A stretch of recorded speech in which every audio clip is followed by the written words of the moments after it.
Představuji kolo Rock Machine Team 90. Jedná se o hardtail, jehož základem je celokarbonový rám s novou zcela přepracovanou zadní stavbou.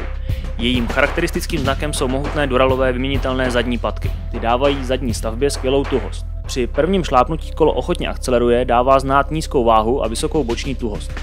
Geometrie je zcela odpovídající sportovní jízdě s důrazem na maximální přesnost řízení.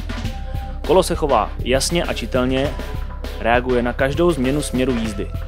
V terénu, po roletách, kamenech a v singlech dává karbonový rám v kombinaci s Foxem jasně najevo, kam patří. Klasický závodní stroj.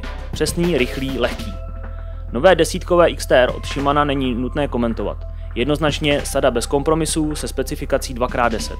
Testované kolo je po lehkém tuningu oproti katalogové verzi. Byly zaměněny kola Fulcrum 5 za tune náboje a no tube srávky.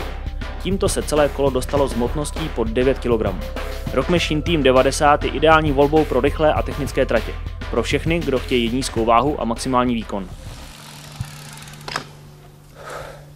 Super, tak na tomhle mým novým Rock Machineu mě baví i trénovat.